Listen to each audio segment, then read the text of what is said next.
Oke, jadi agenda hari ini saya akan melakukan opening. Jadi nanti sharing sedikit mengenai tadi PT Biotech dan Biotech kelas bertani. Kemudian nanti ada sesi sharing dari pembicara kita sore hari ini, Mas Izul, serta dilanjutkan dengan sesi diskusi dan foto bersama. Untuk peraturan pada webinar sore hari ini, jadi nanti teman-teman yang mungkin tidak ada kendala di sinyal bisa on cam. Terus nanti kita ada diskusi dua arah, jadi teman-teman yang ingin bertanya nanti bisa raise hand atau bisa juga bertanya di kolom komentar, di kolom chat. Kemudian nanti ketika sesi penjelasan, teman-teman diharapkan untuk bisa dalam mode mute ya, supaya tidak mengganggu penjelasan dari pemateri. Oke. Nah, ini saya kenalkan sedikit apa itu PT Biotech Cipta Kreasi. Jadi kami berlokasi di Yogyakarta. Kemudian di sini kami memiliki visi untuk menjadi pusat penelitian dan industri bioteknologi pertanian perikanan yang unggul di Indonesia. Dengan 6 misi kami, kurang lebih adalah kita ingin memperkenalkan produk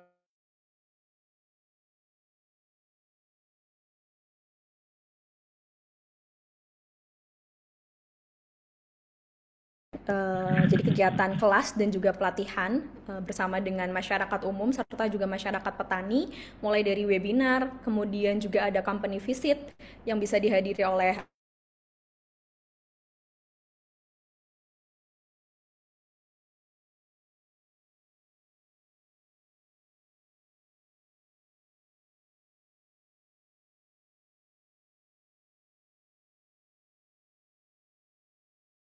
kami mengadakan Millennial Farmer School. Ini kegiatan hybrid, ada kegiatan webinar, kemudian juga kunjungan lapangan, serta juga kelompok wanita tani dan masyarakat umum. Oke, sedikit mengenai biotech kelas bertani. Jadi salah satu cara kami untuk bisa menebarkan lebih banyak pengetahuan serta hasil riset bioteknologi yang sudah kami kembangkan di laboratorium dan juga di lahan budidaya kami adalah kami ingin lebih luas lagi gitu menyebarkan temuan-temuan kami. Jadi lahirlah Biotech Kelas Bertani ini sebagai sebuah program wadah untuk masyarakat luas bisa mengakses pengetahuan yang sudah kami kembangkan di dalam laboratorium dan juga lahan pertanian kami begitu. Basically, kami di Biotech adalah perusahaan bioteknologi pertanian, jadi produk-produknya mulai dari pupuk, kompos, biopestisida, probiotik, dan beberapa produk bioteknologi lainnya. Oke. Jadi ini adalah beberapa sumber daya yang ada di Biotech, mulai dari ahli mikrobiologi dan agronomi, kemudian ada lahan percontohan dan budidaya yang berlokasi di Jogja, kemudian juga ada SOP budidaya dari hasil penelitian serta mohon maaf typo, serta juga pengujian di laboratorium dan juga di lahan, serta juga pengaplikasian teknologi 4.0 seperti teknologi IoT di lahan greenhouse maupun di lahan konvensional begitu.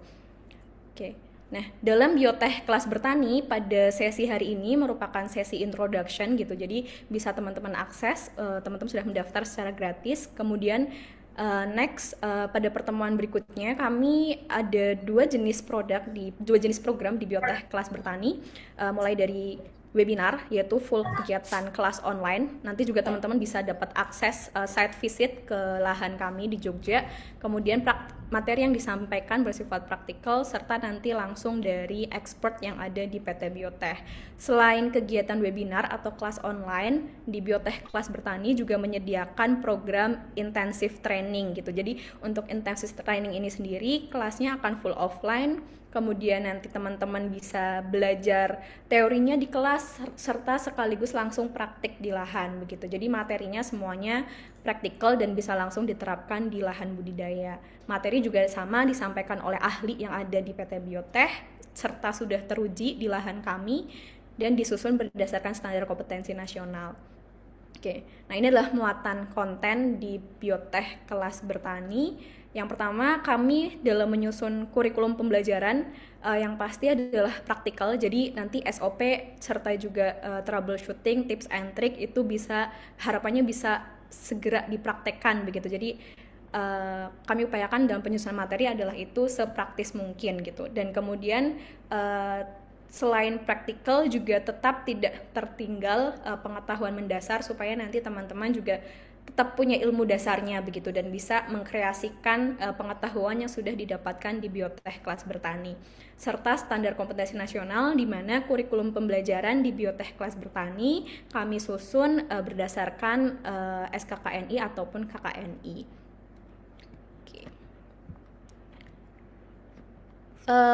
Dan ini adalah kurang lebih learning dan training kit yang bisa teman-teman nantinya dapatkan ketika teman-teman bergabung dalam program kami di Biotek kelas bertani, mulai dari buku panduan budidaya. Jadi nanti teman-teman bisa mendapatkan buku panduan budidaya ketika mengikuti program baik itu webinar maupun training intensif tersebut, kemudian juga dapat sertifikat serta tidak tertinggal adalah komunitas belajar. Nah, terdekat setelah webinar sore hari ini di bulan Maret tanggal 17 kami berencana launching program pertama yaitu menindaklanjuti pertemuan kita hari ini, ada kelas teknik budidaya melon hidroponik. Di sini teman-teman akan belajar berbagai teknik serta tips and trick dalam budidaya melon secara online gitu melalui platform Zoom juga, mulai dari bagaimana pembibitan, kemudian penyiapan media tanam, teknik hidroponik dan juga greenhouse itu sendiri serta berbagai teknik budidaya yang bisa dipelajari dalam budidaya melon hidroponik. Nah, ini nanti teman-teman juga dapat kesempatan site visit, jadi teman-teman bisa berkunjung ke lahan kami di Jogja gitu, serta juga dapat e-book panduan budidaya melon hidroponik itu. Nanti teman-teman bisa mendaftar di link yang mungkin akan kami share juga di grup komunitas kita bersama. Oke. Kemudian langsung aja teman-teman mungkin di sini sudah tidak sabar ingin dapat banyak pengetahuan dari Mas Izul. Di sini saya perkenalkan sedikit, nanti lebih lanjut langsung bisa kenalan dengan Mas Izul. Jadi Mas Izul ini adalah Head of Agriculture Development di PT Biotek Cipta Kreasi. Beliau memiliki pengalaman bekerja di MSMB sebagai Head Farm Management, kemudian juga pernah bekerja di LIPI sebagai Pusat Konservasi Tumbuhan dan Kebun Raya Bogor, serta lulusan dari S1 Agroteknologi Universitas Jenderal Sudirman. Oke. Tanpa berlama-lama lagi, langsung saja forum sore hari ini saya serahkan ke Mas Izul. Boleh saya hai dulu Mas Izul? Oh boleh Mbak. Selamat sore semuanya, selamat sore Mbak Raffi. Selamat Apakah sore sudah Mas terdengar Izul. jelas suara saya? Jelas ya, teman-teman ada yang belum terdengar suaranya dari Mas Izul? Sudah jelas semua? Oke. Kak. Saya ingin menyapa Sudah jelas, dulu Mas. ya teman-teman Ya. yang ada di sini, kurang lebih ada 48 orang ada di forum ini. Siapa tahu kita bisa menyapa teman-teman dari ujung barat. Mungkin ada yang dari Sumatera di sini. Dari daerah mana? Silakan bisa ketik di kolom chat dari daerah mana saja. Dari Jember, dari Sidoarjo. Ada yang dari Lombok ya. Ternyata memang dari Pulau Jawa. Ada yang dari Lampung. Dari Bandung juga ada. Temanggung. Oh, ada yang dari Riau, Mbak. Ini yang dari Bengkulu juga ada.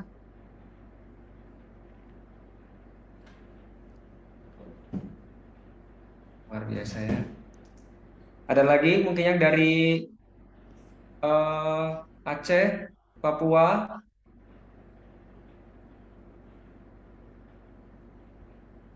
Dari Tangsel. Ada yang dari Lamongan. Karawang juga. Oh, yang paling terdekat nih dari Gamping. Ya. Kenapa nggak kesini aja, Mbak? Kita ada di Jalan Palagan ya, di Desa Donoharjo, Sleman. Jadi Bisa nanti teman-teman kalau bisa ikut di kelas bertani kelas ini nanti bisa main ke tempat kita ya, Mbak Nafi ya. Ya, betul.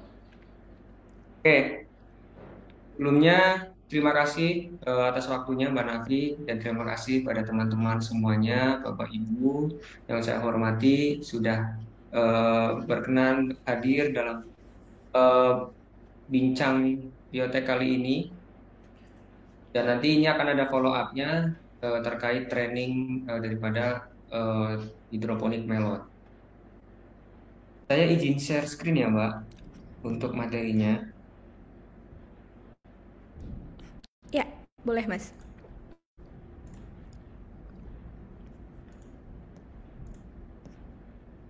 Apakah sudah terlihat? Sudah Mas Izul. Bisa di slideshow mungkin Mas? Ya, pada sesi kali ini eh, tema kita yaitu tentang untung besar budidaya melon hidroponik. Mungkin teman-teman di sini banyak yang bertanya-tanya untungnya gimana gitu loh. Bikin greenhouse aja mahal gitu kan. Terus nanti gimana ini caranya bikin hidroponik, medianya bagaimana gitu. Ya, ini kita coba kupas sedikit terkait budidaya melon hidroponik dan bagaimana cara menghitung profit daripada budidaya melon ini. Dari konten nanti yang akan kita diskusikan, yang pertama mulainya dari pengenalan tanaman melon. Mungkin teman-teman Bapak Ibu semuanya sudah ada yang cukup paham terkait tanaman melon ini. Kemudian nanti ada kita bahas tentang potensi pasar melon premium terutama, kemudian pengantar budidaya melon hidroponik.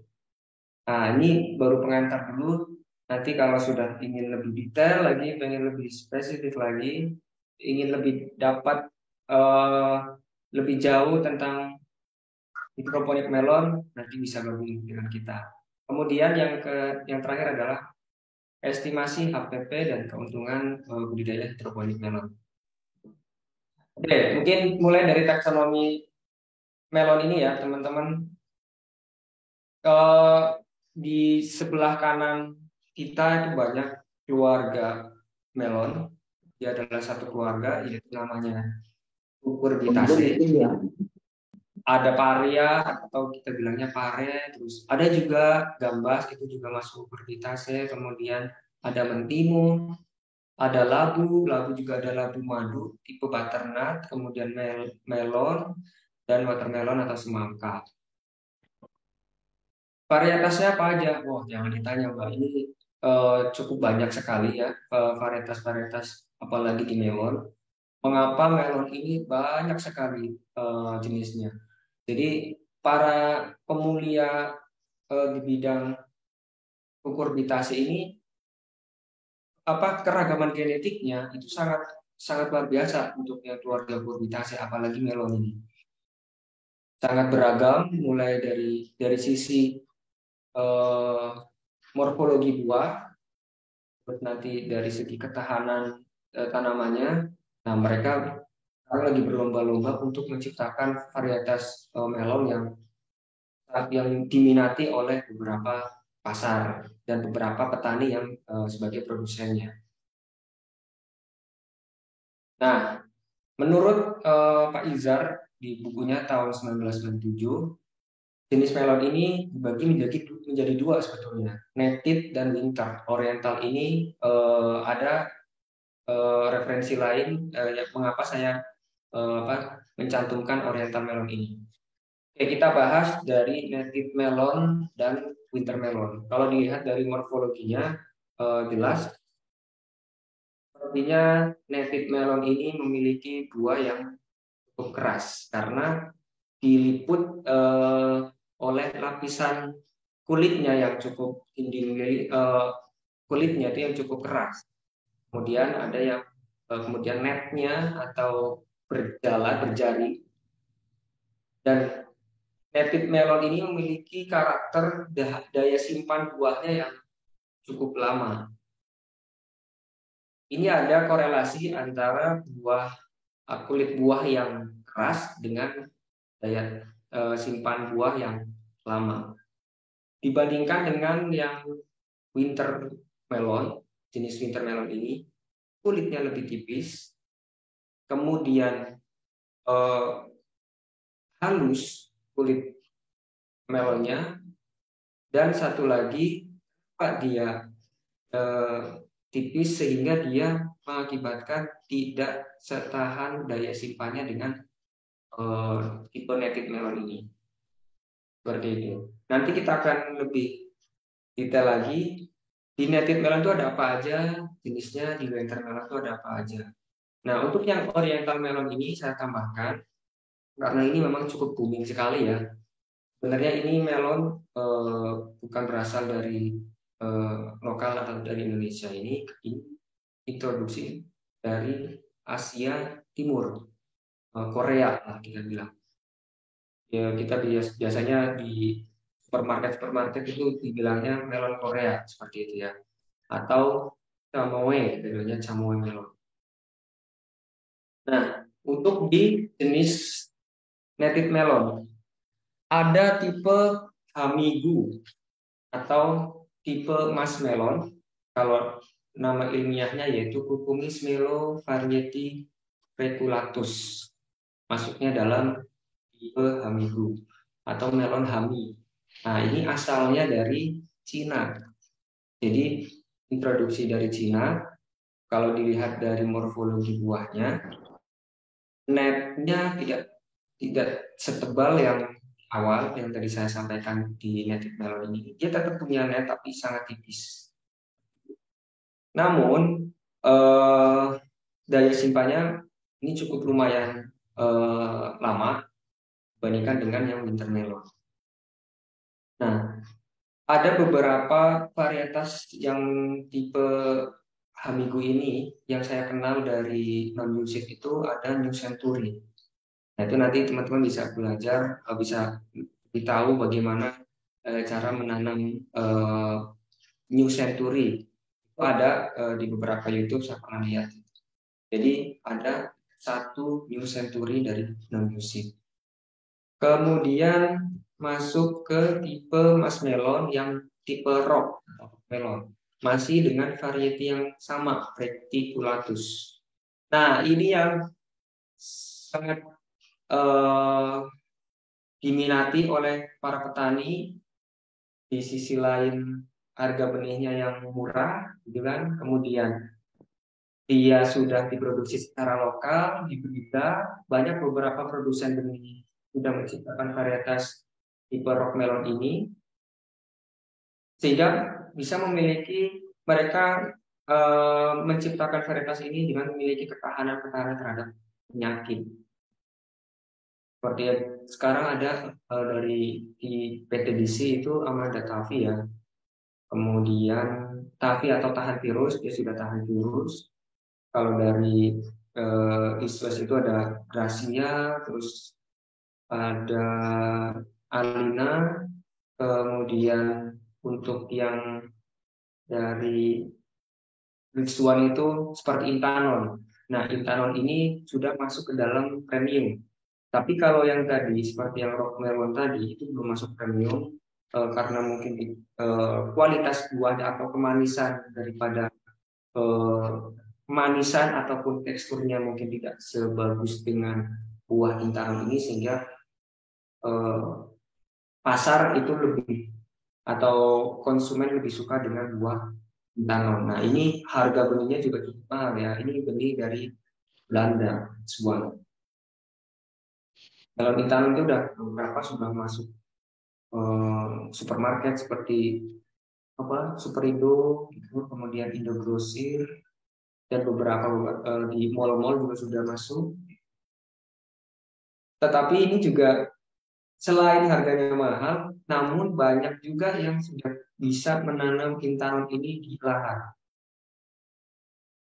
Ada juga yang masih menggunakan media tanah, mohon maaf. Padahal secara ketahanan dia tidak memiliki ketahanan terhadap penyakit seperti layu jamur maupun bakteri.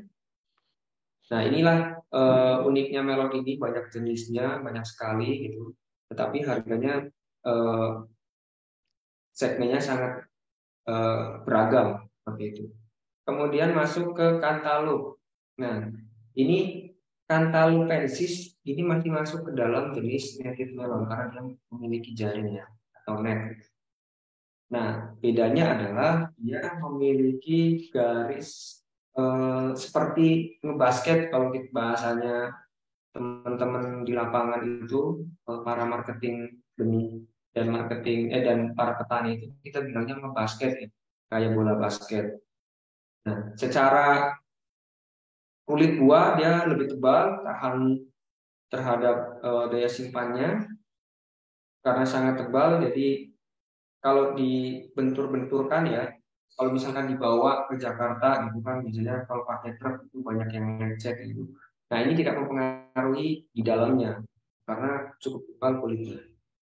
Untuk kemanisan antara Hami, kemudian rock melon, serta cantaloupe ini sangat beragam. Ada yang masih di kemanisan 12 prik sampai dengan 15 prik. Nah, sekarang masuk ke winter melon. Nah, ini sebenarnya sudah cukup kenal juga teman-teman dan Bapak Ibu semuanya mungkin. Ini termasuk golden melon ya. Tetapi secara ilmiahnya dia masuk ke dalam Cucumis melo variety inodorus atau kanari. Nah, ini karena kulitnya yang tipis, kemanisannya cukup bagus menurut saya, tapi tidak tahan simpan. Ini contohnya kayak Alisa, kemudian Apollo. Alisa itu dari Panah Merah, Apollo dari, mohon maaf saya lupa apa ya, non jusif sorry. Kemudian ada lagi My Love itu dari Bintang Asia, Black Salsa yang sekarang lagi hits di daerah Pantura Jawa Barat seperti Indramayu ya. Nah, ini masuk ke dalam jenis golden atau Inodorus canari.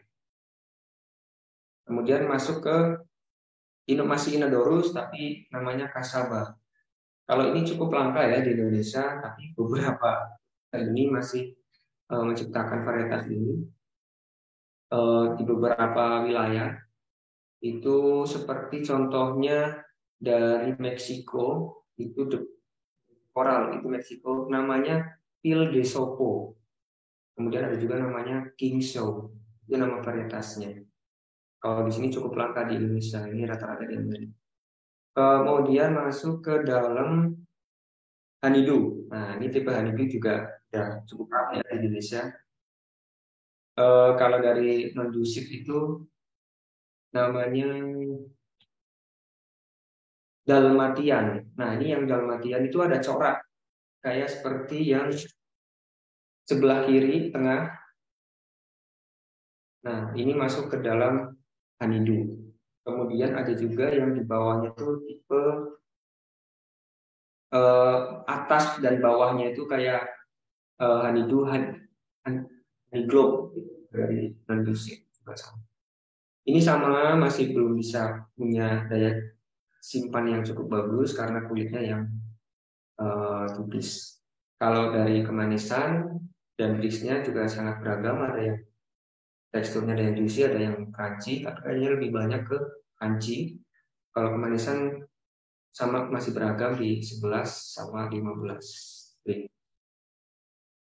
Nah, masuk ke dalam jenis varietas melon. Yang tadi saya sampaikan, melon ini dibawa dari Asia Timur, khususnya di Korea. Namun di Indonesia ada salah satu profesor di Politeknik Negeri Lampung di Fakultas Pertanian. Dia menciptakan tipe yang sama, tipe Makua atau Korea melon ini. Namanya saya lupa, Makuari apa gitu. Itu dari Kitchen Farm Polinela atau Politeknik Negeri Malang oleh Prof. Anum. Ya, Prof. Anum. Jadi luar biasa, beberapa peneliti-peneliti kita di Indonesia juga sudah cukup ini ya, apa namanya, tahu akan eh, pasar di luar sana itu ininya seperti apa. Karena memang Korean melon ini setelah masuk ke Indonesia banyak yang suka karena kemanisannya, karena teksturnya gitu ya. Jadi ini juga saya ingin coba, mudah-mudahan nanti bisa sampai sini berikutnya ya. Saya ingin coba ini yang Korean melon ini. Oke, untuk jenis-jenis melon itu sangat beragam sekali, hingga semua tergantung dari Bapak, Ibu, dan teman-teman semuanya. Sebenarnya kita ingin budidaya melon apa sih? Itu perlu dipelajari dengan betul, karena menentukan kalau Bapak, Ibu, dan teman-teman ingat bahwa produksi atau P, rumusnya ya, P sama dengan G plus E atau environmental atau kalau genetik. Nah, selain lingkungan, sebagian juga perlu dipelajari dengan betul. Yang kita pilih varietasnya, yang kita pilih jenisnya itu sesuai dengan kemampuan kita atau enggak, perlu improve apa. Nah, itu perlu diperhatikan ya. Kemudian masuk ke dalam pengantar budidaya melon. Nah, karena kita temanya adalah hidroponik, jadi kita fokuskan materi ini ke hidroponik. Walaupun memang beberapa seperti rock melon ya yang lokal tadi itu produksi dari Indonesia, di leader itu sudah di farm field, di lahan terbuka, karena sudah memiliki ketahanan. Tapi kalau yang hidroponik ini kita coba fokuskan ke dalam melon-melon premium, karena ini premium sehingga ini dibawa dari beberapa negara di luar Indonesia. Jadi penyakitnya juga berbeda dengan di Indonesia. Makanya kita kendalikan yang pertama di greenhouse dan secara hidroponik, yang mana hidroponik ini bisa kita atur gitu ya. Se kita gitu kan. Misalkan saya ingin kemanisan segini, itu bisa kita. Saya ingin ya digendong ya. panen lebih cepat. Kak Nana, Kak Uzer ya ke kantornya Umi ya. Ya dimakan sambil sana. Oke, masuk ke dalam hidroponik. Apa itu hidroponik? Sandalnya mana gila? Karena hidroponik itu udah cukup familiar sama saya sekarang, yaitu budidaya dengan menggunakan air.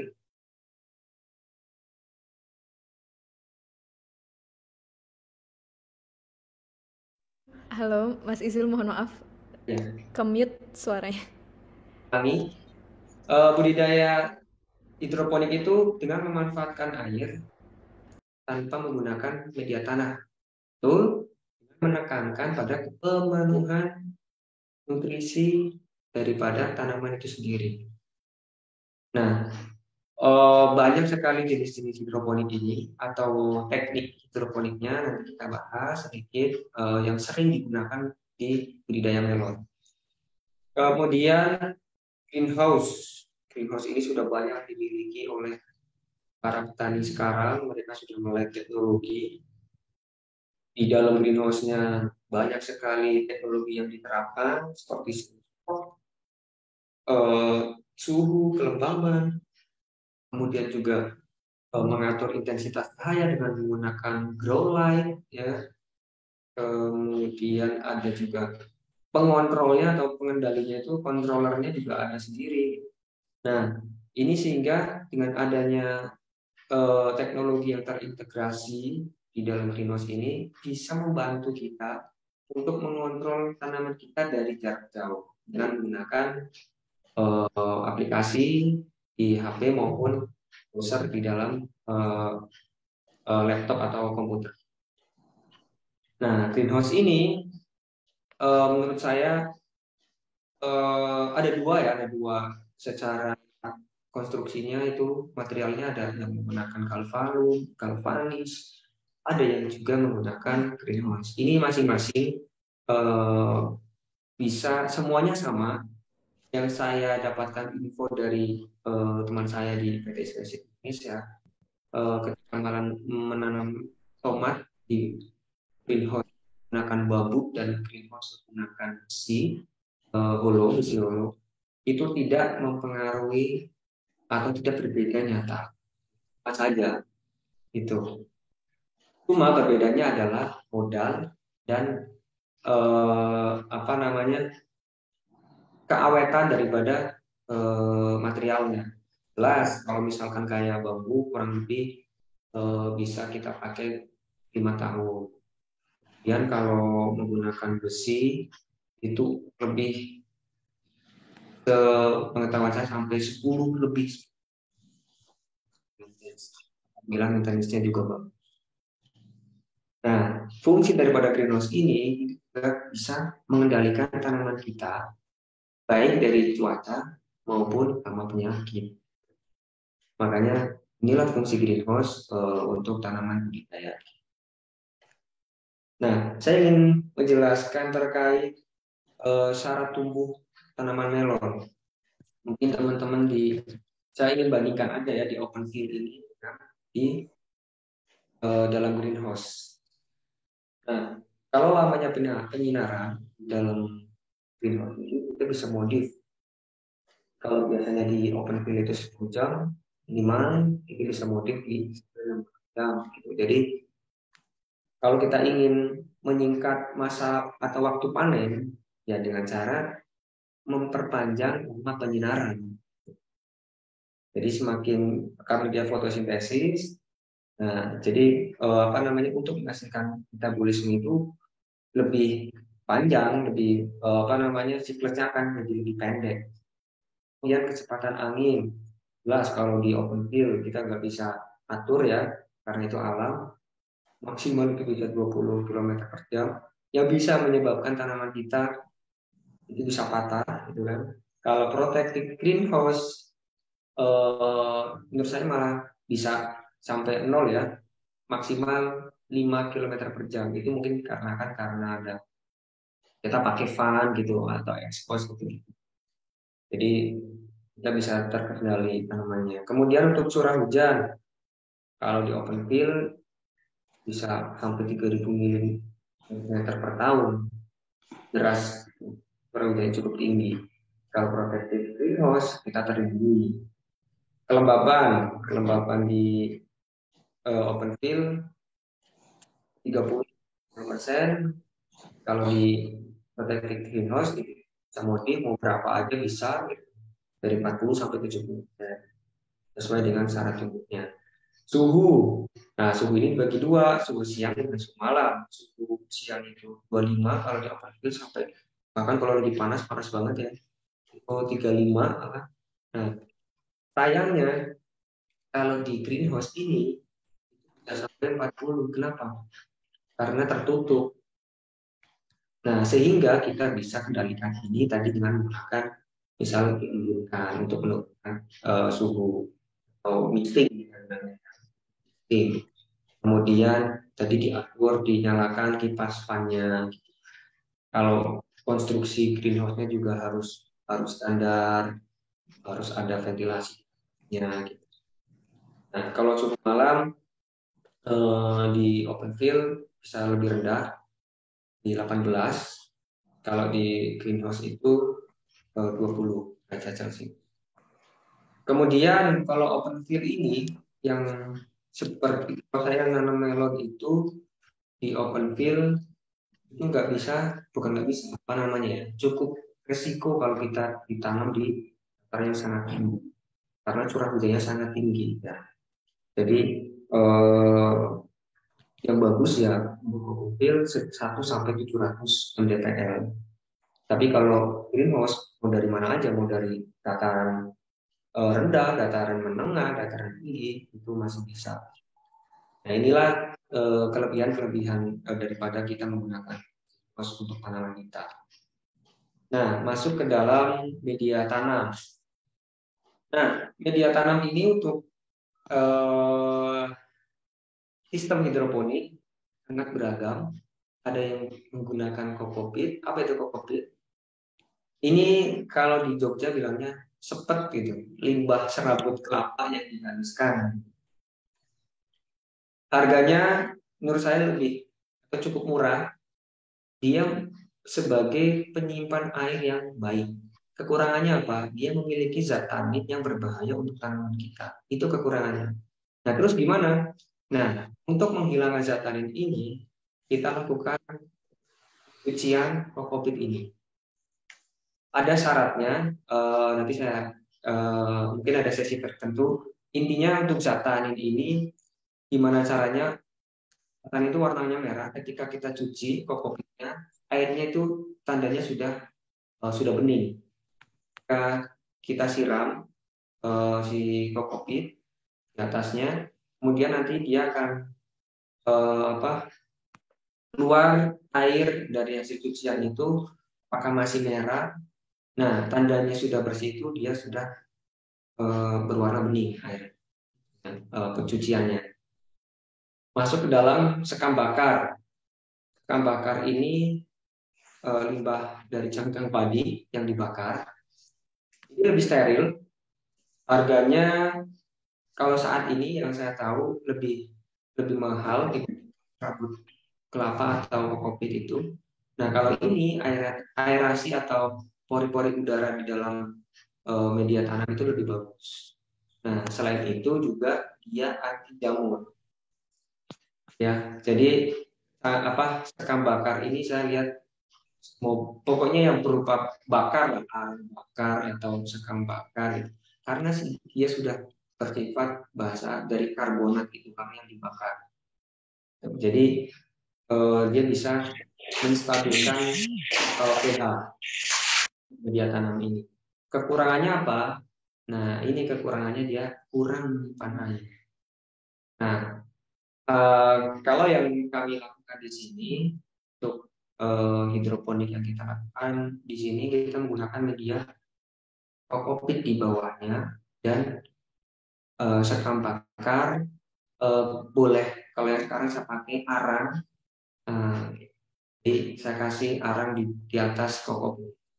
Itu untuk melindungi dari jamur dan menstabilkan pH dari kondisi lingkungan media tanam tersebut. Kemudian ada juga yang menggunakan rock wool. Rock wool ini adalah batuan yang dipanaskan. Nah, ini lebih steril karena dibikin secara steril, sangat steril. Kemudian dia penyimpan air yang banyak, yang cukup baik. Kekurangannya adalah dia harganya mahal sekali dan digunakannya itu cuma sekali aja. Setelah itu udah. Nah, kalau kayak kokopit dan sekam bakar itu setelah kita panen itu bisa kita olah lagi, kita sterilisasi, kita gunakan lagi itu bisa. Kemudian ada yang menggunakan hidroton atau liat yang dipanaskan. Ini juga steril kondisinya. Bisa digunakan berulang-ulang, aerasinya baik. Kekurangannya apa? Harganya sangat mahal, lebih mahal dari yang lainnya. Oke.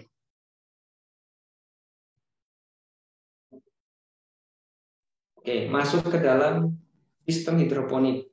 Nah, karena kita temanya adalah buah, jadi sistem hidroponik buah berbeda dengan yang sayur. Nah, itu kalau sayur nanti sesinya berbeda lagi. Ini kita, ya, yang pertama adalah kita menggunakan sistem vertigasi. Jadi tanaman itu kita tetesi air yang memiliki nutrisi. Nah, ini melalui selang PE. Selang PE itu selang PE 16 mili. Nah, kemudian ada selang lagi yang kecil 5 mili, kemudian nanti masuk ke dalam stick atau dripnya. Nah, dia nanti akan masuk ke dalam kokopit ini. Nah, ini diatur sedemikian rupa sesuai dengan kebutuhan dari fase stage tertentu, misalkan vegetatif kurang lebih hanya butuh 500 mili per hari sampai 750 mili per hari. Nah, terus nanti udah masuk generatif itu kurang lebih 1 liter sampai 1,5 liter per tanaman kita kasih. Jadi ini bisa diatur tergantung dari fase dan stage-nya. Nah, ini diatur bisa menggunakan timer. Sekarang ada yang menggunakan timer mekanik. Itu kalau nggak salah alatnya harga 75.000. Ada juga yang secara digital atau IoT udah di HP. Jadi kita atur kita dalam satu hari kita bagi menjadi 16 kali atau 10 kali gitu kan, tergantung dari cuaca di luar. Kalau misalkan posisinya lagi apa namanya lembab gitu, lagi lembab banget ya dikurangi gitu. Jadi yang biasanya 16 jadi 15 12 kali gitu. Nanti tinggal dibagi, misalkan 1 liter dibagi kali gitu. Itu nanti ada 1 kali ini kali aplikasi itu berapa mili dan berapa menit. Itu harus dikalibrasi dulu. Jadi sering kita kalibrasi ngecek menggunakan apa namanya gelas ukur untuk mencapai berapa mili itu butuh waktu menit. Nah, kemudian ada sistem Dutch bucket. Nah, ini Dutch bucket jadi kayak ember kecil-kecil ini. Nah, di situ ada nutrisi. Kemudian media di atasnya ini ada media di atasnya itu menggunakan ada yang menggunakan rock wool, ada yang menggunakan hidroton. Nah, kemudian tetap menggunakan untuk mengalirkan nutrisinya. Yang saya sampaikan sama juga volume dan waktunya itu juga diatur. Nah, sehingga ini tersirkulasi secara baik di dalam tandon itu. Jadi Dutch bucket ini jelas akan lebih mahal dibanding menggunakan teknik fertigasi yang COVID ini ya. Karena hidrotonnya aja juga cukup mahal gitu. Nah, ini saya temukan kemarin di daerah Kalasan ini ada. Kemudian DFT atau Deep Film Teknik juga sudah cukup marak di kalangan petani ini. Karena waktu itu saya ikut komunitas hidroponik melon dan greenhouse melon. Sekarang greenhouse ini di area Kulon Progo, area Sleman itu udah menggunakan DFT. Jadi petani sekarang pintar-pintar sekali menggunakan teknik ini. Yang biasanya DFT ini untuk sayuran, ternyata untuk buah bisa juga gitu. Semua tergantung dari nutrisi yang diberikan. Nah, DFT ini teknik hidroponik dengan menyebar nutrisi ke tanaman melalui media air yang tergenang kemudian dialirkan. Nah, sehingga air tanaman ini akar di atasnya itu kan ngambang, kemudian nanti akan terendam untuk mendapatkan nutrisi yang. Nah, sekarang masuk ke nutrisi ABMix. Ini hanya pengantar saja untuk yang nutrisi ABMix ini sebenarnya kalau kita sekarang waktunya kurang kayaknya ya. Nah, sebenarnya konsep hidroponik sama saja ya. Nutrisi ini kita menjadi perkataan A dan perkataan B atau kita bilangnya AB mix. Nah, jenisnya apa aja? Nutrisi atau kita bilang pupuk ini harus terdiri dari 12 unsur hara yang lengkap ya. Jadi nanti dipisah berdasarkan perkataannya A dan B. Nah, unsur 12 itu apa aja? Nah, ada yang esensial, ada yang non esensial. Nah, ini nanti kayak NPK itu masuknya esensial.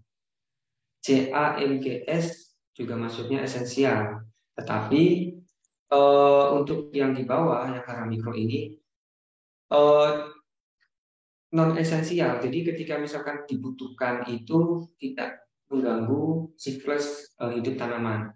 Tapi kalau yang di atas ini unsur hara makro ini kalau tidak diberikan sesuai dengan kebutuhannya maka akan selesai gitu, atau siklusnya.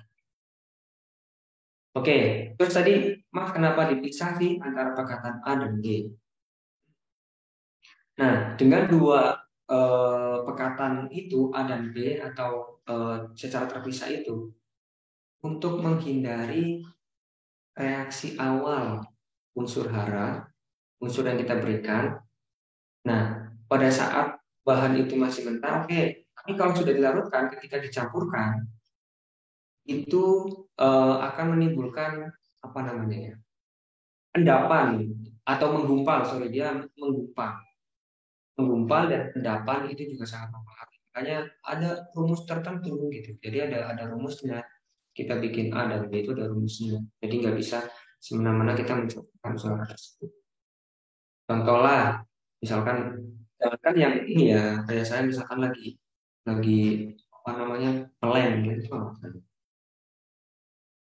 lagi nggak fokus. Nah, suatu ketika saya mencampurkan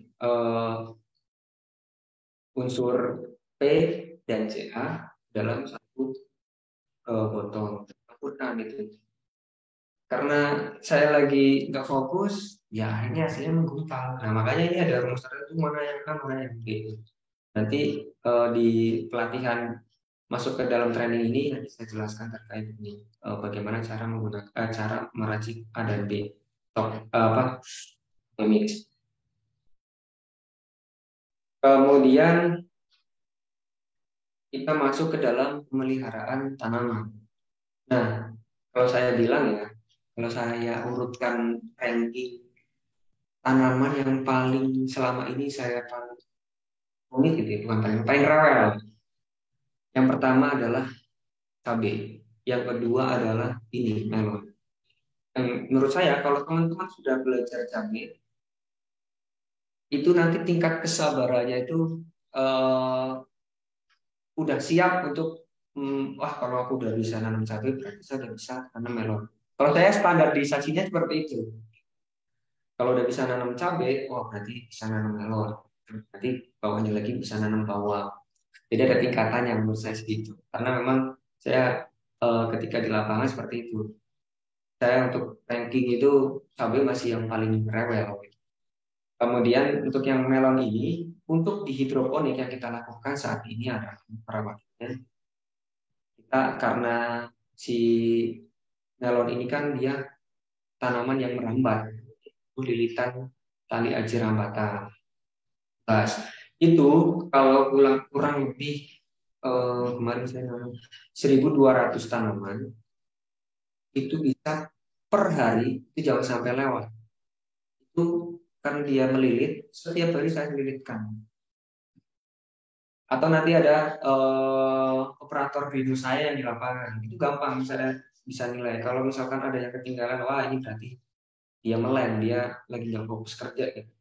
Nggak rapi karena kelihatan kalau misalkan ini si tanaman nggak dililitin itu kan dia akan apa ya namanya itulah kayak jatuh ke bawah itu jadi nggak estetik, itu udah kelihatan dari jauh dari luar pinus pun udah kelihatan. Makanya ini kegiatan yang rutin harus. Nah kemudian setelah itu pemangkasan tunas air atau teknik pruning. Sedikit yang saya ketahui terkait melon ini rata-rata ini tergantung alirannya masing-masing. Ada yang inginnya, Mas saya ingin buahkan 5 karena itu kan ada cabang ya. Jadi batang utama dan nanti ada cabang 1, 2, 3, 4, 5, 6 itu dan seterusnya. Nah, setiap cabang ini dia akan mengeluarkan akan menjadi bakal buah. Ini nyantolnya buah itu di cabang itu tunas air. Nah, kecuali untuk di batang, dia nggak akan ada di batang utama. Yang ada di batang utama adalah apa bunga jantan saja. Jadi yang berbuah itu adalah di cabang samping atau tunas air. Yang kita buahkan adalah yang bagus di buah ke-7 sampai tunas ke-7 sampai ke-12. Artinya tunas 7 ke bawah itu teman-teman bisa pruning, bisa dipangkas. Nah, ini pun butuh effort yang luar biasa. Kalau orangnya rajin, jadi biasanya gini, tunas yang 1, kemudian tunas yang 2 itu kan 2 di atasnya, 3 di atas. Itu belum tentu bisa seragam. Tunas 1 dulu muncul, tunas 2 dulu muncul, 3 muncul, enggak. Ada yang tunas 1 dulu muncul, kemudian nanti udah loncat di tunas ke-3 muncul, tunas ke-2 belum muncul. Nah, kalau saya caranya ditandai. atau kalau bisa monitoring setiap hari. Oh, ini udah mulai muncul tunas. Nah, jadi intinya tunas 1 sampai ke 6 itu dihabiskan. Tapi silakan teman-teman punya teknik sendiri kalau ada yang bisa membuahkan di buah kelima, tunas kelima. Saya lihat teman saya juga bagus. Nah, itu tergantung dari alirannya masing-masing.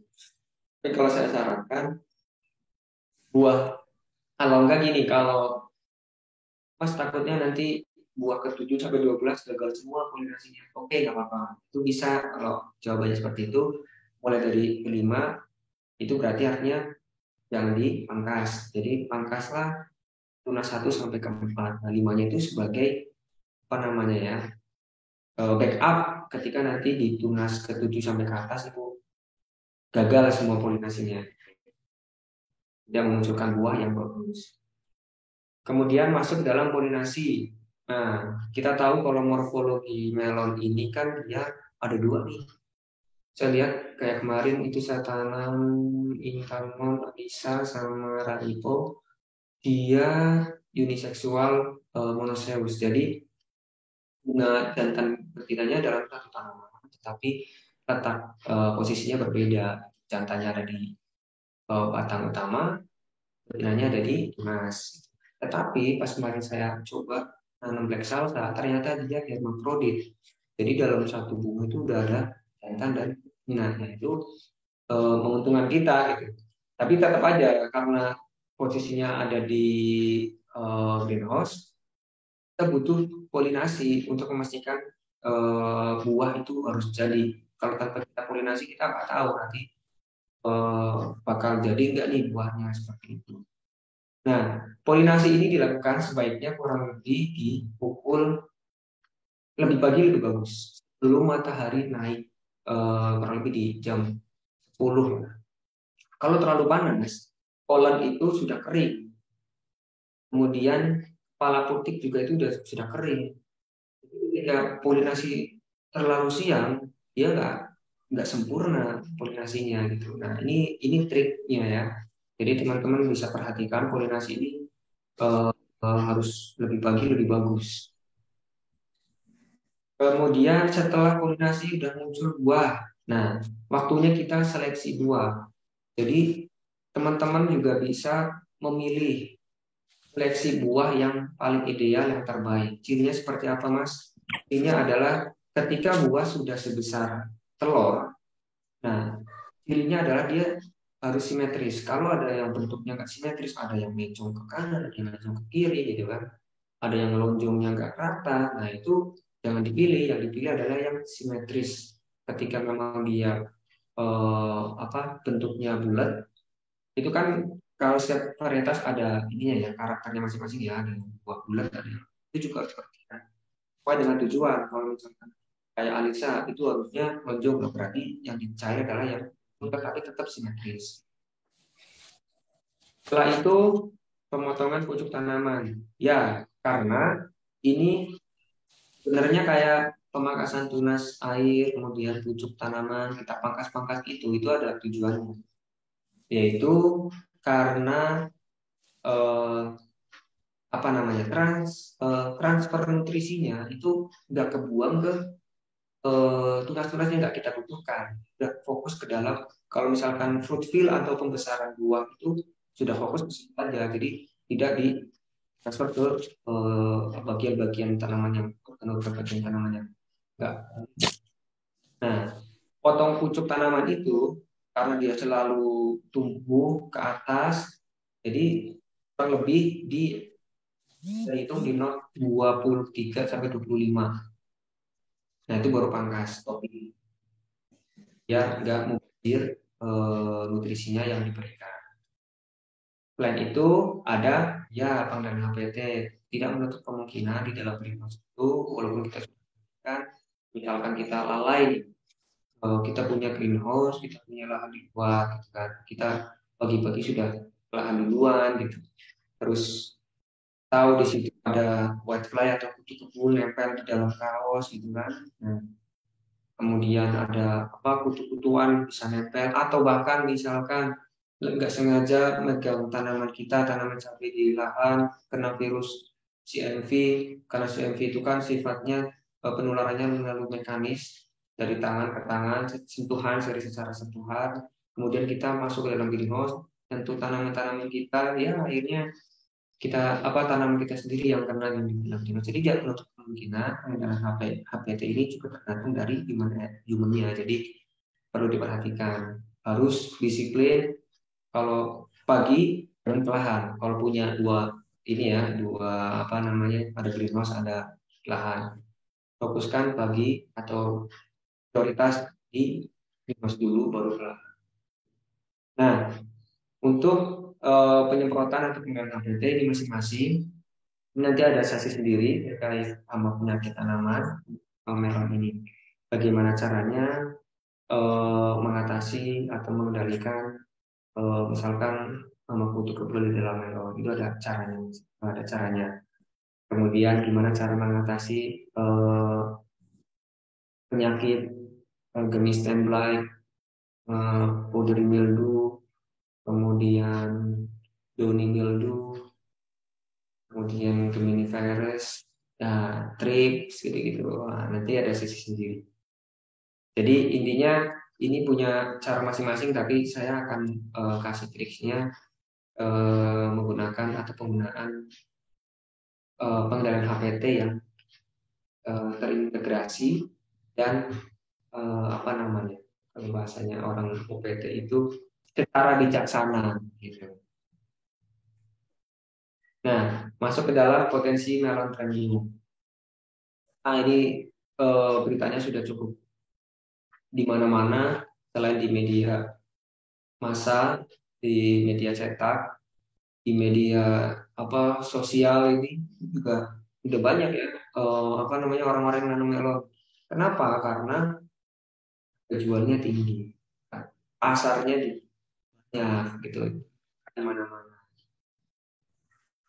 Keuntungannya cukup besar gitu. Kenapa untung? Nanti di belakang saya jelaskan. Nah, ini di online shop atau di marketplace. Harga melon Intanon 70.000 kilo. Melon Jepang kayak Wakatobi, Fujisawa, Kimochi, Quincy, terus Talent itu 75.000 sampai 115.000 ada juga. Intanon juga. Ini supaya teman-teman tahu bahwa tenang saja, banyak pasar di sana. Jadi teman-teman mulai berkreasi, nanti belajar dari sini bagaimana cara menanam melon secara hidroponik. Nah, ini saya kasih contoh analisa usaha hidroponik. Saya hanya kasih terkait HPP produksi, biaya variabel produksi per satu tanaman. Jadi ditanggung satu tanaman itu berapa sih? Nah, kalau dilihat dari hitungan saya, media tanam itu ditanggung sedikit. Kemudian nutrisi A dan B ini sama sampai panen itu 5.000 benihnya, macam-macam ya, nanti teman-teman tergantung dari tipenya, tipe melon apa. Ada yang harganya 2.500 per biji, ada yang 3.000, ada 3.500 bahkan. Kemudian karena kita menggunakan hidroponik, jelas listrik dan air itu tanggungannya 500 perak. Kemudian pestisida kurang lebih 1.200.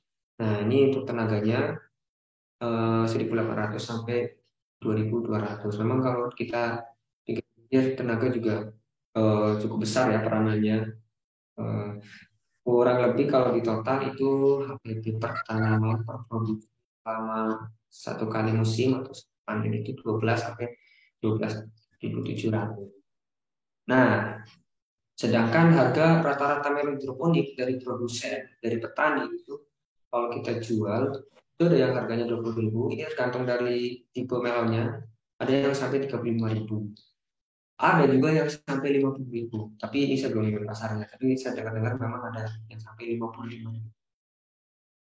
Nah, sedangkan satu buah melon itu kisaran 1 sampai 2 kilo per tanaman.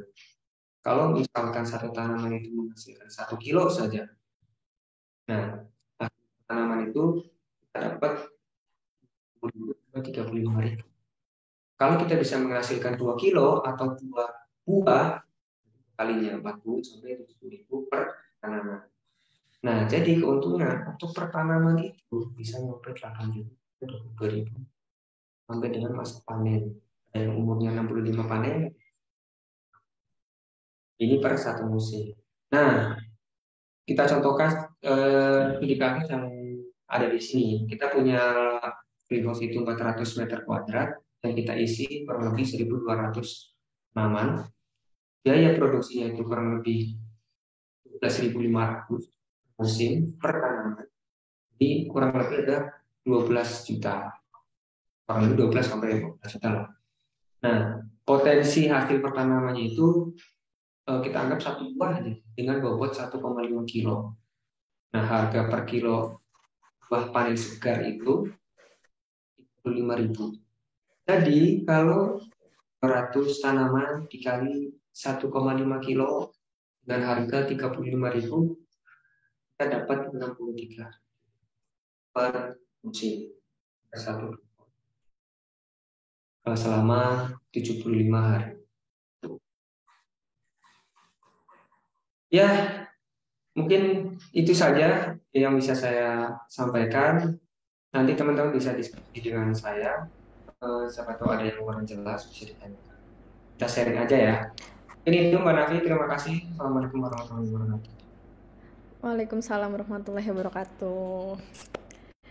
Oke, terima kasih banyak Mas Izo untuk sharing-sharingnya mengenai gambaran gambaran mendasar gitu teman-teman tentang usaha melon hidroponik itu seperti apa sih potensi pasar dan juga gambaran proses budidayanya gitu.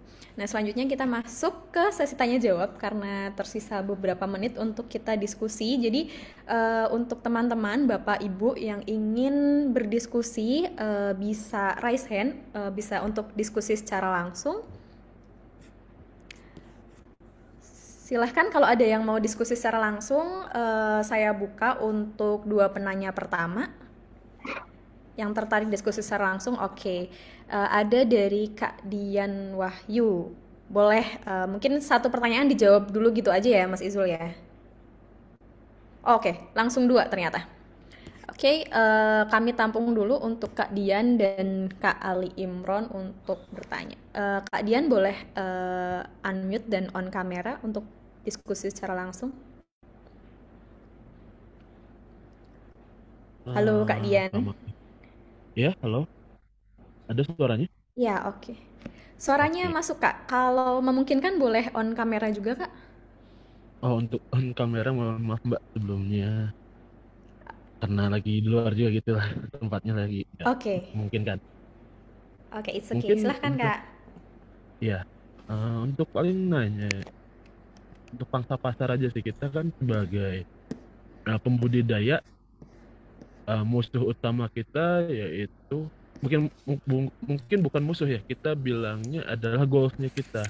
Jadi kita penjualannya nanti seperti apa Mbak kira-kira Mbak? Apakah mungkin dengan apa ya? Untuk penjualannya lah kayak gitu Mbak, mungkin ke arah penjualannya kalau saya bilang. Oke, jadi pertanyaannya lebih ke kira-kira hasil budidaya melon ini dipasarkannya bisa kemana saja gitu ya Kak ya? Betul, karena kan budidayawan seperti itu Mbak, saya juga. Gitu sih Mbak. Oke. Ya, oke, siap Kak Dian, pertanyaannya saya tampung terlebih dahulu. Terima kasih banyak Kak Dian. Nanti dijawab oleh Mas Izul. Selanjutnya Kak Ali Imron, boleh pertanyaannya dulu Kak? Baik ya, Assalamualaikum warahmatullahi wabarakatuh. Waalaikumsalam warahmatullahi wabarakatuh. Terima kasih atas waktunya. Langsung saja ya, problemnya sama ya, problem pasar itu. Jadi ujung tombak sebuah hasil produksi itu kan nantinya di pasarnya itu bisa menyerap atau tidak. Kalau kita ada kepastian ini ada yang nampung gitu kan, ya mungkin lebih lebih tenang gitu di hati, karena kan ini memakai hidroponik sehingga pupuknya ya lebih mahal daripada pupuk yang sawah biasa. Biaya untuk greenhouse juga lebih mahal.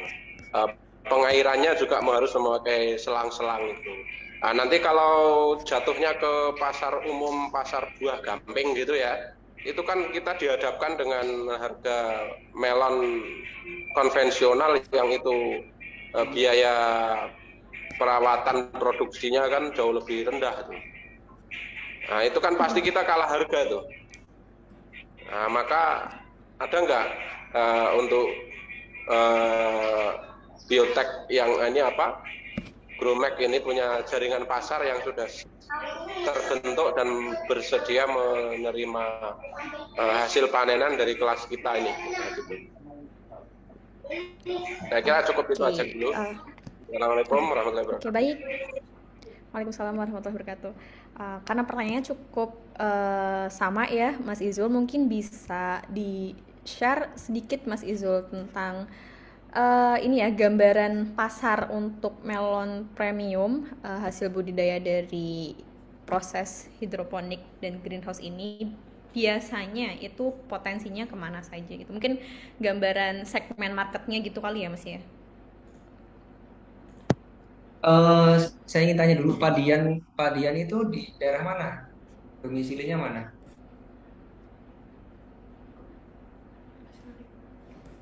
Halo, Pak Dian. Halo.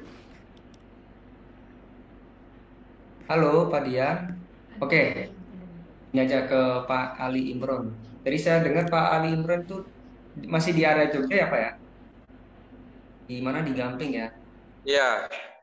Oke. Ini Pak Ali Imron masuk ke dalam forum yang cukup tepat menurut saya ya. Nah, kami punya apa namanya, intercompany yang bisa menampung produk hasil tani Bapak, terutama yang melon hidroponik ini. Nah, nanti bisa Pak Ali Imron ini saya kasih nomor. Kalau enggak nanti kita bisa setting aja Pak lewat WA. Saya bantu untuk masuk ke dalam pasar tersebut. Memang biasanya kalau dari tim kita bilangnya Ritex Market itu, tim kita nanti akan ke sana, kita lihat bagaimana atau mungkin Bapak bisa kirim sampel dari hasil taninya ke kita evaluasi, nanti ini masuk pasar mana itu bisa dibantu. Ini sangat lebih terbuka Pak, Ritex Market ini Pak. Jadi nanti bisa kami bantu. Kalau Pak Ali Imron ini punya produk melon atau yang sekarang lagi dibudidayakan. Kalau di pertanian itu kan di Jogja itu kan ada banyak titik lelang ya. Jadi petani membawa ke pasar yang itu dilelang, pengepul mana yang mau bersedia dengan harga tertinggi, maka dialah yang membawa hasil panenan kita kan gitu. Iya. Nah, kalau di kayak gini sistemnya gimana tuh? Gini Pak. Sistem lelang itu setahu saya awal mulanya muncul itu karena cabai. Kalau di melon ini cukup stabil. Cabai itu kan fluktuatif sekali Pak. Ada yang sampai ketika lagi turun lagi sangat tinggi banget kayak gitu. Nah, untuk melon ini komoditas yang sangat stabil untuk harganya. Nah, apalagi untuk premium ini karena pasarnya pun permintaannya banyak. Ini kami bantu untuk para petani area Jogja dan Jateng ini bisa masuk ke dalam kita. Nanti kita bisa pasarkan produk Bapak ini masuk ke dalam supermarket. Nah, itu nanti saya kasih nomor saya aja nanti ke Bapak juga bisa WA saya. Untuk area Gamping itu di mana nanti bisa saya cek lokasi. Baik, terima kasih Mas Yusuf. Ya, Pak Libran sama-sama. Nah, ini untuk yang Pak Dian, areanya mana ini?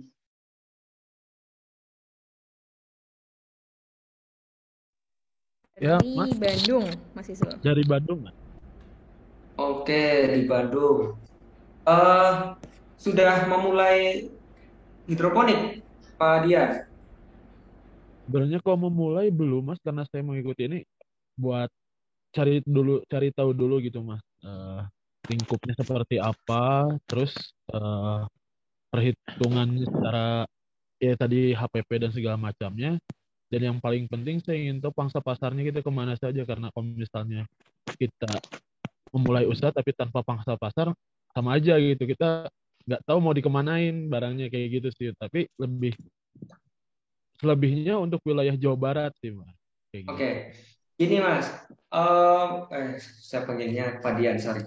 Pak Dian bisa masuk ke dalam komunitas melon hidroponik di Facebook. Itu banyak apa namanya dari area mana saja.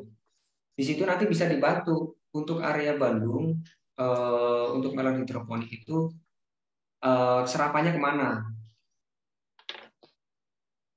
Nah, tidak menutup kemungkinan juga kalau misalkan secara perhitungan itu eh, masuk, dari kami juga bisa akan bantu Padian ini untuk masuk ke pasar kita gitu di supermarket.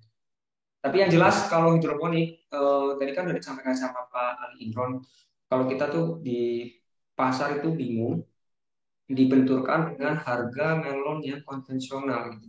Harusnya itu dibedakan, nggak bisa. Kalau hidroponik ya hidroponik, konvensional konvensional. Itu nggak fair kalau kita bandingkan. Hanya hidroponik itu yang mana kita bisa kendalikan tadi kan adalah kemanisannya, gitu teksturnya itu bisa kita atur, masa panennya bisa kita atur. Itu punya teknik yang lebih dibandingkan dengan yang di open field itu. Jadi harganya harus apalagi pemilihan tipe melon itu juga penting. Jadi untuk pemilihan tipe melon seperti oke saya contohkan untuk melon premium yang sekarang lagi vibes atau lagi ini banget lagi banyak di itu seperti Intanon. Ini belakang saya ini gambar melon Intanon Pak. Jadi warnanya kuning, ada netnya. Nah itu buahnya warnanya hijau, dagingnya warna hijau, cukup manis. Itu masuk dalam premium. Saya temukan di beberapa supermarket, itu ada di Superindo, ada di mall-mall juga ada di Indogrosir.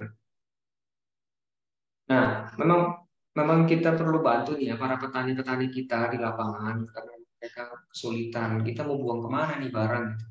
Nah, kita coba bantu Pak Dian dan silakan Pak Dian juga bisa masuk ke dalam komunitas di Facebook itu, komunitas hidroponik melon dan sama komunitas greenhouse Indonesia.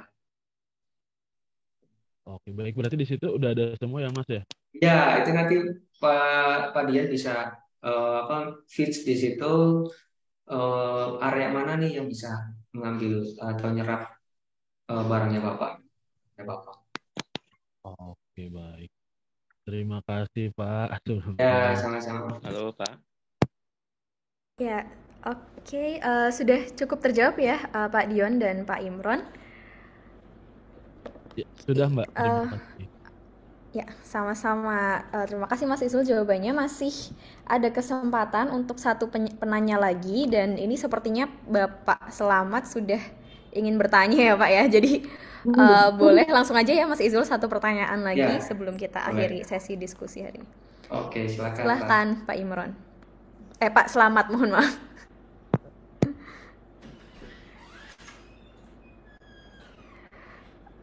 Tanya belum keluar Pak.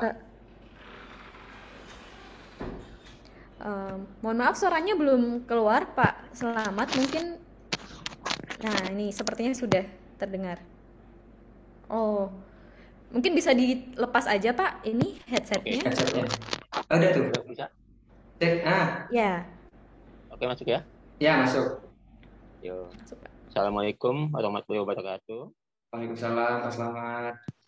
Nah, ini Pak, saya mau tanya nih Pak ya. Ini tadi kalau saya perhatikan ya, ini lebih condong pada penjualan ya. Kalau saya sih pengennya fokus ya kalau bisa dalam perawatan itu loh. Jadi dalam melon ini itu kebanyakan bata busuk batang segala macam itu susah batasinya. Fungisida apa yang kita pakai, insektisida apa itu loh yang kita cari. Ya kita pun pemasaran kalau kita belum bisa menjalani dan penanaman itu susah juga, Pak. Nggak mungkin ada pemasaran kalau kita nggak bisa menanam. Itu aja yang saya tanyakan sih. Ya, terima kasih, Pak. Ya, Bisa dimengerti, Pak? bagaimana? Halo? Bisa dimengerti? Ya, bisa Pak. Oke. Oke. Ya, itu aja, Pak. Silakan, Pak. Terima kasih, Pak. Sebelumnya mau tanya Pak Slamet, ini nanam di lahan atau di hidroponik? Saya di hidroponik, Pak. Saya udah Oh. mencoba 3 kali ini gagal terus. Gitu loh. Menggunakan teknik apa? Tak Kokopit? paket. Tak paket. Oh, tak paket. Iya. Oke. Pertama gagal saya. Busuk Pertama batangnya. saya gagal, saya kasih fungisida overdosis. Ya. Fungisida apa yang dipakai Pak? Nggak apa-apa, TD sampaikan aja. Sigenta itu, Pak. Sigenta saya pakai. Dari Sigenta. Amir Startop atau Pertama Or? saya Redomil Dol. Oke, Ridomil. Mankosep 80% ya, 85% kalau Ya. Itu saya pencegahan kan. Itu saya ingin pertama angus. Ya. Umur berapa Yang Bapak kedua, kena tanamannya kena Ya. di umur berapa? Muncul gejala di umur berapa? Itu kalau nggak salah pertama 7 AST apa? Oke. Saya kasih itu. Terus yang terakhir, yang kedua saya kasih lagi setelah berapa AST itu ya. Begitu juga. Dosis saya kurangi. Tetap. Jadi terhambat pertumbuhannya. Dosis berapa? Sekian setengah gram saya kasih lah, Pak. Masih terhambat juga. Setengah gram per liter di umur Per liter. 7 Saya hari lupa aja, setelah Pak. Belum lama sih ya. Sekitar tuh ada 35 harian lah. Oke. Nah, 7 ini yang hari. terakhir nih. Iya. Yang terakhir nih saya nih di busuk batang itu. Ada busuk batangnya. Oke. Itu udah saya kasih. Itu di dalam greenhouse, Itu Bapak? Di dalam Ya. greenhouse atau di luar? Ya, Pak? Di dalam greenhouse atau di luar, Pak? Di luar, Pak. Saya di halaman rumah ini. Oh. Saya coba dulu gitu. Oke. Dan niatnya kalau ini berhasil, saya pengen banyak terbesar gitu misalnya. Oke. Saya uji coba dulu gini. Ya, oke. Itu aja, Pak. Ya. Saya coba kasih jalan keluarnya. Coba Bapak selain menggunakan Dutch bucket yang tadi dari pakainya media hydroton atau apa namanya? Rockwool. Rockwool, Pak. Coba kasih arang kayu kurang lebih segini lah, yang pecahannya segini. Kasih di atasnya. Itu sebagai anti jamur. Itu yang pertama. Ya. Ya. Kemudian yang kedua adalah Bapak selalu cek pH daripada nutrisi. pH tinggal pH lumayan, Pak. Saya cek tuh, Pak. Biasanya pH 6,5 saya pakai. Oke, sudah baik. Kemudian air baku pH-nya berapa? 80, Pak. pH-nya berapa di air bakunya? Kalau air baku sebelum air baku 80. nutrisi. Kalau nutrisi saya ini, Pak, sesuai dengan ikut aja. Ini sekarang saya pakai yang 1600. Karena udah 35 AST. Iya. Ya, 1600 ppm maksud Bapak. Iya, benar. Air bakunya pH berapa, Pak? 80, Pak. 80. pH-nya, Pak. pH-nya. Kalau pH-nya kan tadi kan 6,5 sampai 7 atau kalau air bakunya berapa? Air baku 80, Pak. 80 ppm. Oh, iya ppm-nya. pH-nya, Pak. pH-nya, Pak. Iya, pH-nya saya 6,5 pakai, Pak. Oh, sama 6,5 ya. Iya. Kalau air bakunya 80 ppm. Setelah pH-nya di 6,5. mixing dengan atau dicampurkan dengan nutrisi, jadinya pH-nya berapa? Ya, kita ada 600 700-an lah. pH-nya, Pak. 700. Jadi kan pH dari 6,5 air baku kemudian dicampur dengan nutrisi, itu jadi pH-nya berapa? Itu, Pak, sekitar 6, Pak. Masih 6 juga? Iya. Oke. Bapak nanti lebih rutin lagi, coba pH-nya dicek lagi, air baku berapa, kemudian setelah dicampurkan, itu jadi berapa. Karena apa namanya? Kita ngasih nutrisi itu juga akan mempengaruhi pH. Jadi nggak mungkin air baku 6,5, kemudian kita kasih AB mix tetap 6,5. Itu belum tentu juga. Makanya ada juga yang namanya pH stabilizer, itu nanti bisa menetralkan atau tukar mental kan sesuai dengan keinginan Bapak. Kalau nutrisi itu memang baiknya dengan 6,5 gitu. 6,5 sampai 6,7. Iya. Air baku itu bisa 6,3 sampai 6,5 gitu. Iya. Ya, perlu. Kalau terlalu asam, misalkan nih air bakunya 6,5 setelah dikasih nutrisi kita nggak tahu ya, ternyata di bawah 6. Nah itu kan kalau semakin asam, patogen atau penyakit itu akan semakin mudah masuk. Oh gitu ya. Itu yang kedua ya. Yang ketiga adalah pengendalian. Bapak sudah menggunakan Ridomil di awal di umur 7 hari setelah tanam. Iya. Dengan dosis 0,5 gram per 0,5. liter. Iya, per liter. Iya. Dengan cara disemprot, Pak. Semprot ya. Oke. Coba digunakan dengan cara dikuas, tetapi jangan di umur 7 hari setelah tanam. Walaupun itu pencegahan ya, tetapi kalau bisa jangan di umur 7 hari setelah tanam. Itu masih belum kuat tanamannya, terlalu dini. Itu. Jadi lebih baik itu yang pertama, yang ketiga, yang keempat adalah Dutch bucketnya itu ketinggian berapa, Pak? 20-an Pak. 20 cm. Ya, pokoknya yang es krim itu loh. Ketika 24 ya. Ketika hujan jatuh, airnya kemungkinan terpercik ke atas enggak? Kemungkinan ada. Nah, itu. Ya. Coba itu bisa modifikasi lagi, lebih ditinggikan lagi. Yaitu modifikasi Bapak supaya nanti tanah ketika hujan besar, intensitasnya besar, itu nyiprat ke tampias ke dalam Dutch bucket itu, Pak. Gitu ya. Ya, karena memang itu kan air hujan kan asam. Itu yang akan mengakibatkan kalau mungkin bisa terjadi di tanah itu ada kandungan, ada patogen kemudian masuk dalam. Itu yang terakhir. Itu aja, Pak. Gitu ya. Ya, kalau obatnya bisa pakai Ridomil, Mancozeb, dan juga menggunakan Benlox, Pak. Benlox, nanti Bapak bisa cari Benlox. Oke. Ya, dosisnya sama 0,5, itu diaplikasikan di umur 2 minggu setelah tanam. Ya. Dengan cara dikuas. Ini. Iya, Pak. Jadi kalau di batang itu kemungkinan stem black sama Phytophthora. Itu 2 jamur. 1 jamur Phytophthora itu masuknya Oomycetes atau cendawan gitu. Itu, Pak. Itu ya, Pak. Oke, Pak. Makasih, Pak. Ya, sama-sama. Assalamualaikum. Oke, baik. Waalaikumsalam. Terima kasih Pak Slamet untuk pertanyaan. Makasih Mas Izul diskusinya. Oke, karena waktu kita sudah hampir habis teman-teman untuk pertemuan sore hari ini. Jadi nanti sebelum masuk ke sesi penutup dan juga sesi foto bersama, nanti saya harap teman-teman bisa on kamera. Saya share kembali teman-teman. Oke.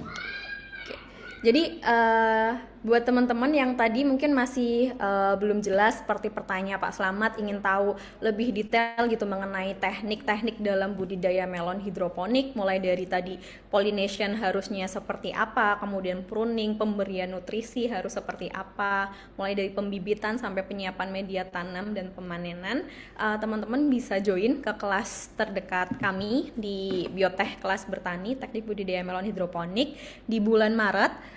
Ini ada harga spesial teman-teman dan kuotanya terbatas, jadi nanti siapa cepat dia dapat di batch pertama ini gitu. Nanti teman-teman juga dapat akses ebook panduan budidaya melon hidroponik dari hasil riset dan uji coba yang sudah dilakukan Mas Izul, serta juga kesempatan untuk site visit ke lahan kami di Jogja gitu.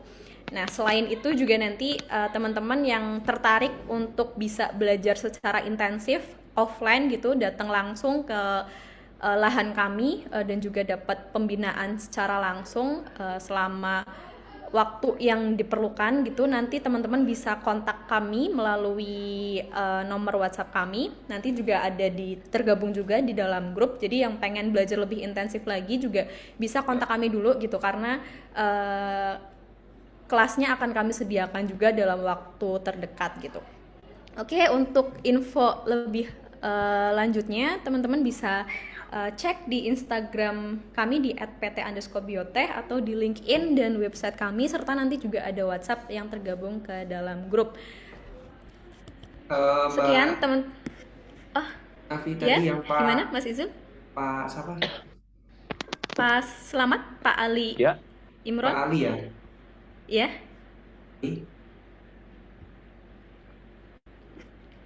Gimana? Ali, saya kasih kontaknya, siapa tuh untuk bantuan beliau. Oh ya, siap. Nanti dipikirkan Nanti dulu mungkin kan ya? Ya, Oke, kita oke. sudah ada grupnya, Mas Izul. Nanti untuk Pak Ali Imron mungkin bisa hubungi admin ya Pak ya di grup untuk lebih lanjut. Oke. Yap. Nah, mungkin itu saja teman-teman. Mas Izul ada lagi yang perlu disampaikan? Siap, oke. Teman-teman mohon maaf untuk penanya tadi di kolom chat belum bisa terjawab di dalam diskusi kita sore hari ini, tapi semoga nanti ada kesempatan lain untuk kita bisa diskusi kembali dengan di pertemuan yang lain. Juga nanti buat teman-teman yang tertarik untuk belajar lebih lanjut, lebih detail mengenai teknik budidayanya, baik secara intensif maupun besok melalui pertemuan online di Zoom juga, itu bisa kontak kami di nomor WhatsApp kami gitu. Sekian teman-teman untuk pertemuan kita sore hari ini. Terima kasih sekali lagi untuk partisipasinya. Terima kasih Mas Izul untuk sharing knowledge-nya. Saya tutup dulu sebelum kita foto bersama. Selamat sore. Wassalamualaikum warahmatullahi wabarakatuh. Teman-teman boleh on kamera yang memungkinkan, kita ambil gambar bersama dulu. Oke, siap ya. Batch pertama 1, 2, 3. Kemudian next untuk batch kedua kita ambil gambar lagi 1, 2, 3. Oke, sekian teman-teman, terima kasih banyak untuk informasi lebih lanjut mengenai kelas selanjutnya, serta mungkin juga free webinar selanjutnya. Teman-teman bisa follow up di grup WhatsApp kita bersama. Terima kasih semuanya, selamat sore. Terima kasih. Terima kasih Kak atas Terima kasih semuanya. informasi. Terima kasih. Sore, selamat